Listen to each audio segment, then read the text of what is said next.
a year since our area was drowned in flood water. FEMA now giving us a life vest. Condemned properties like the Hafner Court Apartments in University City getting bought out with federal money. Millions of dollars are going to several areas. And our Russell Kinsall is breaking down how the money is being spent. Russell. Well, take a look over my shoulder. I want you to show you River to Pear. Doesn't look like much right here, does it? But it's part of the reason that more than $7 million is coming to the St. Louis area for flood buyouts. Now, over my shoulder, see these apartment complexes? Those are the Hafner Court Apartments. They're on the buyout list. But when you take a look at the short buyout list and the long list of homes that flooded, then you see that the buyouts are only scratching the surface. 3 o'clock in the morning, we came down, the water was waist high at the bottom of my steps. Yvette White was evacuated by firefighters during the major flood of July 2022.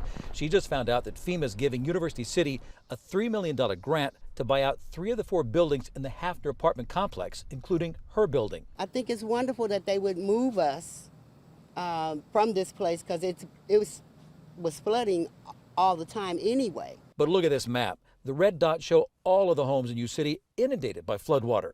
More homes need to be bought out, and more will. John Wagner is Director of Planning and Development. We have another grant application in through to FEMA for 12 homes on Wilson Avenue. Wagner said University City is feeling pretty confident it will get the grant money to buy out these homes across the street from River to Pear.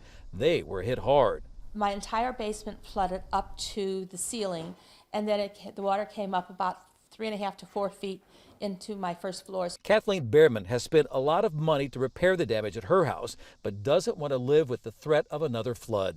That would just be the end of all my troubles. I could just leave this place and find another smaller places. FEMA is also providing $3.5 million to buy out 6 homes in Ladue, flooded by Deer Creek. This street in particular, I know those 2 guys gave up, so they're probably in a bad situation. So for me, it just means finding a new home. And more than $500,000 is going to Webster Groves to buy out 2 houses. After so many homes were damaged last summer, why isn't FEMA helping buy out more homes? The answer, our area isn't the only one fighting for those funds. Other natural disasters around the country are in play, and other communities in Missouri have also had trouble too, so it is very competitive.